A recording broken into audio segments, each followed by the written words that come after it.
Good morning, everyone. Welcome to Sports Shorts Daily. Ronnie Rance alongside Tommy Christ and TK coming from God's country, downtown Port Allen at Court Street Cafe. Just a quick 5 minutes right across the Mississippi River Bridge from downtown Baton Rouge is Court Street Cafe. I'm in an undisclosed location presented by the Louisiana Sports Hall of Fame.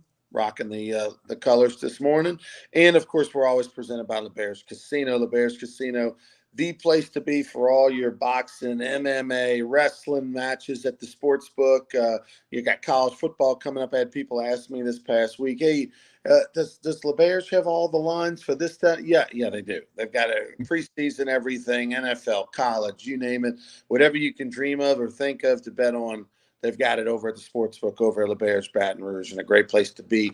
And we're going to ramp up. I mean, college football right around the corner. You know, you got the game in Ireland. You got LSU, and all the games kicking off Labor Day weekend. I can't imagine. I'll be in Vegas, but I can't imagine 6:30 Sunday, September 1st. That's got to be the place to be to watch LSU football over at the sportsbook at LeBear. It's going to be packed. It's going to be like a pep rally type situation. Tommy, we bring you in. Obviously, football talk on the horizon. Saints last night. Is there anything worse in sport than vanilla, unimportant preseason football when you've got two teams that are banged up and injured like the 49ers and the Saints are, both protecting themselves as best they can from further injury, both not really playing, especially in the second half, players of significance, and 16-10. Just 16-10. In a modern era where the rules are set up for the offense to be successful. The defense, for the most part, has to play two-hand touch a lot of the times.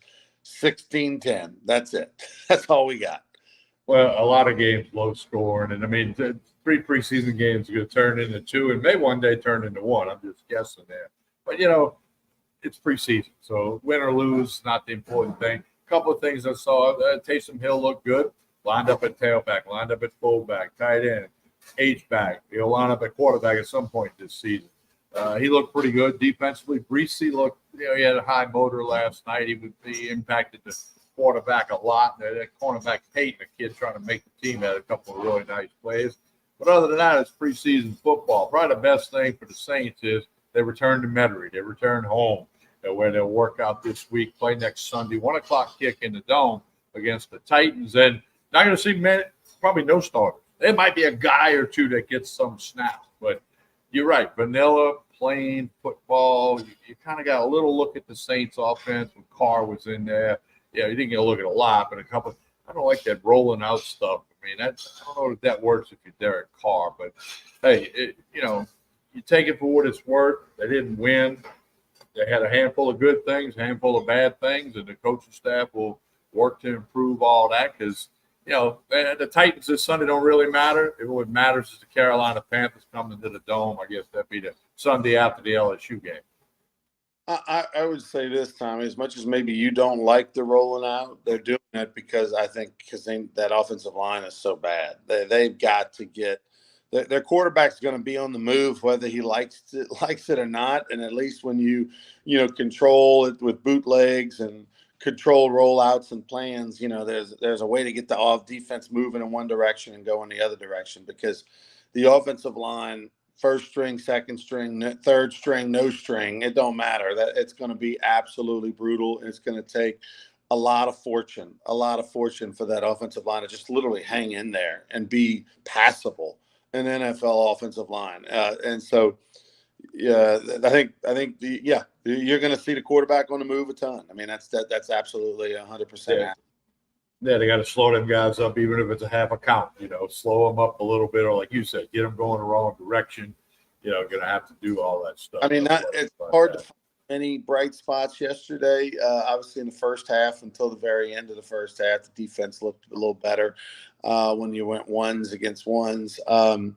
Groupie nailed a 52-yard field goal. That's a good sign. They mentioned on the broadcast how he hadn't had the best camp, he probably needed that kick for himself and for his job and confidence team and all that kind of stuff. So that was big. What did you think of Rattler? I mean, what was your overall takeaway of Spencer Rattler? We've heard good things out of camp. Got a chance to see him for a good amount last night. What did you think? Well, I don't think he looked as good as he did the first week. And that one play early when he was in, he held the ball too long. He got sacked, and then he got it ripped out of him, fumble, turned it over. But that's what rookies do. There's a reason guys are rookies. There's a reason guys aren't starters. But, I thought he threw a couple of nice balls, but he didn't look to me. He caught my eye week 1 preseason. He didn't look that I was anticipating, thinking he might show me something. Didn't do a whole lot there. And I actually didn't watch it when Haener got in at the end. I'd had enough of the vanilla preseason football, as you put it. But Rattler, work in progress. I mean, I think he's got some skill. He's got ability to move, but we'll see. Yeah, he had a lot more pressure in his face. He's a small guy. That pressure. That's the other thing I know. He's not as tall as whatever they said he was at Oklahoma and South Carolina. He's not that tall. Okay, he's not the height they listed. He's a small guy. Plus, it's typical for a rookie quarterback when you start to get pressure. What happens? You look at the pressure. You don't automatically just know where everybody is, and and it's hard for a young quarterback to go, you know what? Let me just get rid of the football and throw it away, or take a shot on a perfect throw that's either my guy catches it or the defense doesn't have a chance at it. It's hard to just take that incompletion, Instead, you want to avoid the pressure to try to buy time to make a play to make a completion when sometimes the best play is an incompletion, and that comes with experience and all that. One thing he did do good on that bad snap, and that was one of the worst snaps I ever saw. He went and fell on the ball. Don't make a bad play worse, is the old saying. Don't try to pick it up and be a hero and throw it in row 2 or whatever. So, he made a good IQ play there, knowing you're going to lose some yardage. It's a bad snap. Don't make it worse than a bad snap. So he gets a little plus for that. Yeah. LSU football right around the corner of the line is 6 points. LSU a 6-point favorite. Hunt Palmer on his show on ESPN Radio talked a little bit about a few days ago about how when he's going out of practice and what he's seen is an offense dominating the defense in the secondary. How the receivers are running wide open, uncontested, all that kind of stuff. I did talk to someone who was at a scrimmage just a day or two ago, and the defense had a good day that day. The defense dominated on that day. So that's at least good to hear that there was at least one day where the defense did, in fact, dominate a little bit, and that the offense kind of looked a little bit more vanilla and didn't have it together. I think, Hunt, who does a good job and all that, I think there's probably something to be said about the offense having its way a little bit early on in camp against that defense. One, you've got more experienced offensive players. You got experienced receivers. You got experienced quarterback versus this inexperienced secondary that is coming together and learning, and each and every day going to get a little bit better. Obviously, Corey Raymond, a big part of the secondary, working with those cornerbacks, the former Tiger who was over at Florida and then came back. Work in progress. I was talking with someone with the LSU Alumni Association, Tommy, and the TAF, and they're eyeballing, based on the data and what the feedback they're getting from alumni, the feedback that they're getting from requests and conversation about this coming year. They keep talking about this LSU Alabama game in November being potentially the biggest game ever on LSU's campus from a standpoint of, the who's who wanting ticket requests, the who's who looking for, just the conversation already in August about that game and wanting to come and what's going to happen and all that. Obviously, that's way into the future, but you can visualize if this defense can get it together and they can maybe only have one loss between now and November, and Alabama's got one loss between now and November. You're looking at basically, in essence, a play-in game in November to make sure whoever wins that game is in the playoffs. Probably whoever wins that game could even lose one game and still make the playoffs. These are the types of things that are on the horizon with that schedule. UCLA at home, that's exciting. It's different colors in Tiger Stadium. Used to be Pac-12, now Big Ten. You've got the UCLA coming. You've obviously got Ole Miss, who's going to have potentially its best team maybe ever, or its best team in a super long time.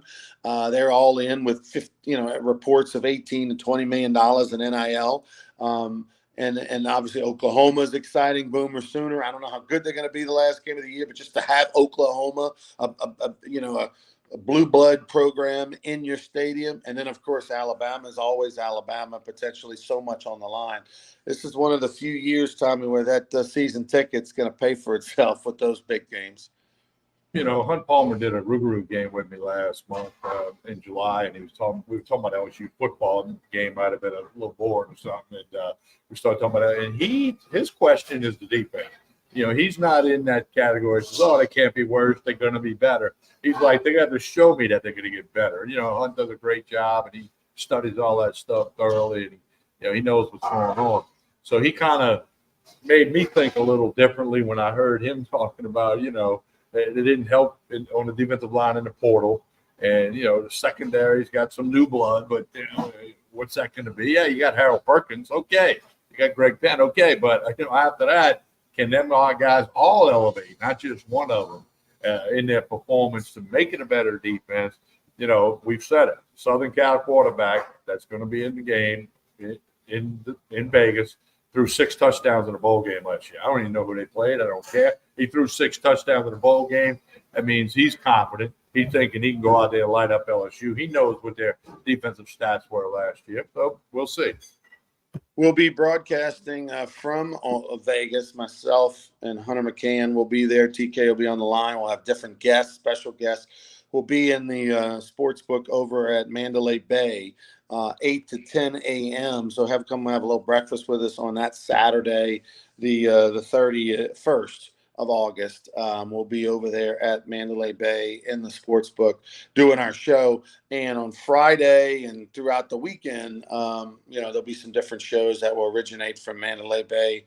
I know AFR will be there on that Friday afternoon. We know that Circa is where Tom, Charles, and Jimmy will be on Thursday, Friday, and Monday, as well as the pre and post game show that will be from Mandalay Bay. So just tons of coverage out in Vegas.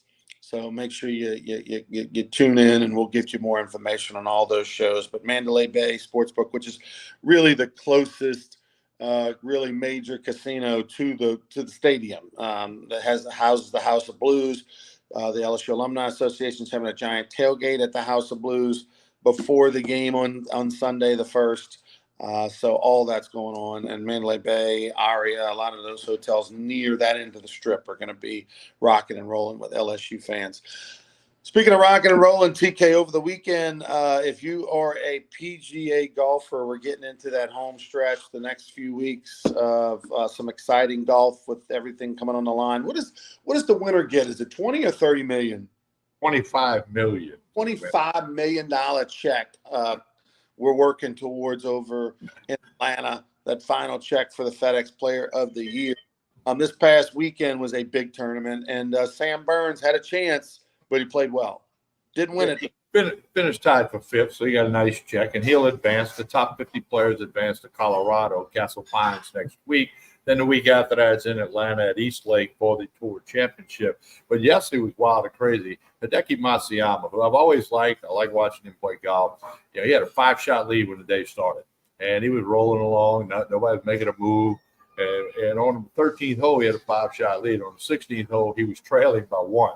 I mean, he backed up. He made bogey, bogey, double bogey. Then Victor Hovland made some nice plays, and Scheffler and Schauffele got in the mix. And then all of a sudden, he wins by 2. He made a birdie on 18 when he had a one-shot lead, needed par 18. 18th hole at the TPC at Southwind up in Memphis, where they were one of the tougher par 4s in golf, especially the tee shot. Well, he ended up winning by 2. Sam Burns, I saw him break his driver Friday. He hit a poor drive and he slammed it on the ground, like we used to do, right? And the club head, the head of the driver would, bing, bing, bing, roll it up the fairway. And he just had the shaft in his hand.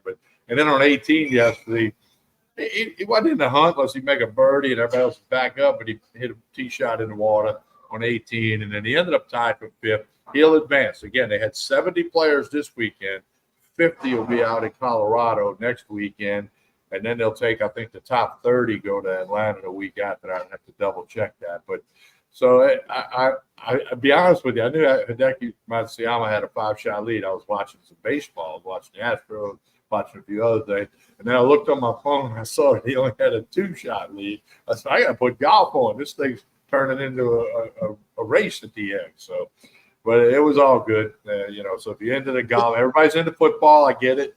But, you got some big money flying around in golf. What did you think about Scheffler, who said, hey, I don't like the format. I like the fact that it comes down to one tournament. It's not the player who has the best year, which is really, but it's just because, what happens if all of a sudden I get sick? What happens if all of a sudden I play bad on one day in one tournament, but I won them all the others, but on that particular day or that weekend I don't play well? So it's not, forget the whole FedEx Cup. It's the player of the year, the guy who played the best all year. Scheffler's like, it's not that. Yeah, it's a little bit quirky. I would agree with that. But Scheffler, look at the prize money. Look at the amount of money going out. So just pipe down a little bit. You made $40 million already this year or more. I don't know. And he'll be the player of the year. And it doesn't necessarily – whoever wins the Tour Championship is the Tour Championship champion. Doesn't mean they're the player of the year. Scheffler will be the player of the year.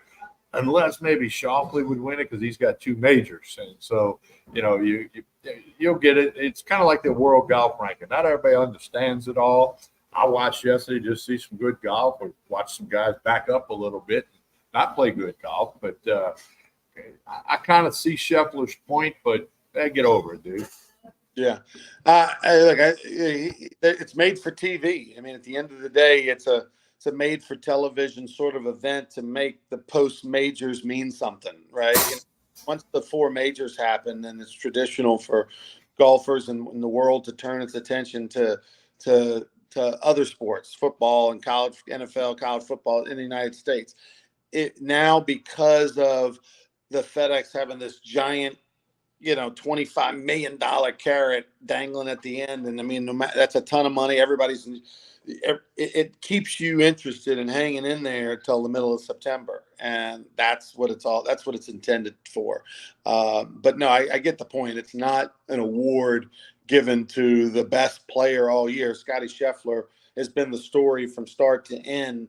The amazing year that he's had on and off the field, he's been the story of the year, and deserves whatever that award is. But the FedEx Cup it's really not an award for the best player of the year. It's just its own little bonus award. The other thing I got to mention, Matsuyama won the bronze medal in Paris for golf. And while he was in London trying to get back to the U.S., he and his caddy got robbed. They got robbed at a restaurant, or leaving a restaurant. I don't know all the detail.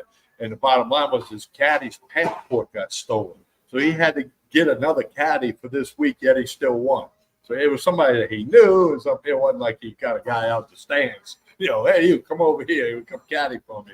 But his regular caddy will be back this week. But so he had those kind of issues, and I think his clubs were late getting to Memphis. I don't know what it was, but he still found a way to win. I'm telling you, that dude, he doesn't get too high, he doesn't get too low. That boy can play some golf. He is something else. What else we got, TK? Well, one thing, Ron, that kind of came up Saturday, I guess it was announced, a Major League Baseball record, an all-time record. The Chicago White Sox, who Pedro Grifol, not manager anymore, Grady Sizemore is, They got mathematically eliminated from the playoffs. It's the earliest in the history of baseball. The earliest in the history of baseball that they put the little X in the standings, meaning, or put the little E, meaning you're eliminated, and they cannot make the play. We knew they weren't going to make the playoffs. They only won like 30 games, but they were actually eliminated, and that was the earliest in MLB history. That's incredible considering we've got a couple wild cards in each league and everything. They're trying to make it so that everybody can get into the playoffs, and they're eliminated early. My God. Oh well. It is. Pete had my buddy who got let go. He had a 3-year deal. I think it was 1.2, something kind of like a Maneri thing. I think take that in consideration, Tommy. Yeah, well, he'll get a job. Somebody will put him in the dugout somewhere, and he'll work. And he probably will manage again one day, because people know it wasn't because of him.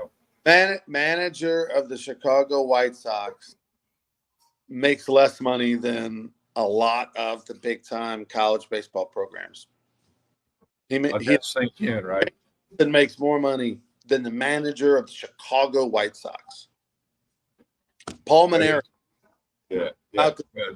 Jay Johnson, Mike Bianco. We can go down the list. Yeah, it's incredible. Incredible how the game has changed like that so much. All right. Anyway, don't forget, we'll be back Wednesday at 9. I'll be over at Tremonti's, and then this Saturday we'll be in the sports book. We'll see if they got the ESPN bet stuff all up there for this week. You and I and Hunter will all be at the sports book this week, because college football begins, and I'm glad they got rid of the week 0 thing. Hardly anybody's saying that anymore. It's week 1. You do have Florida State, Georgia Tech from Ireland. There's a couple other decent matchups. But at least you got college football. I don't, like somebody said last Friday, this past weekend is the last time in like 17 weeks, like 26 weeks you don't have before you won't have college football again. Nick Saban will be in Ireland on the coverage. So seeing him over there and hearing what he's got to say. All right. Hey, don't forget Court Street Cafe, Red Beans and Rice, the lunch special today. Come right over to Mississippi River Bridge, get some lunch. They got lunch and dinner specials each and every day, dinner specials all week. And they'll be happy to see you at Court Street Cafe in Port Allen. Jason and the staff do a super job. If you haven't made the trip, make the trip on over here and check them out. All right, we'll be back on Wednesday morning. We've got a little question for Tommy on Wednesday morning. We'll discuss. I found the question sort of online. Would you rather win a gold medal? Would you rather win a gold medal, an individual gold medal? Would you rather make a game-winning shot in the 7th game, of the NBA Finals? You hit the 3 to win it, to walk off the court a champion. Would you rather hit a walk-off homer, or would you rather be on stage with your favorite band as a member of that band for 100,000 people for a 2-hour concert?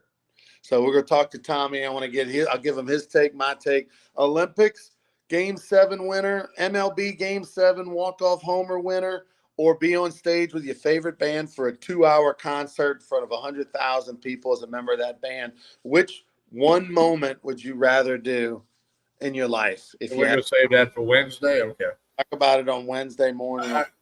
I'll actually think about it between now and when. I think I know my answer, but I'm going to make sure I got where I want it to be.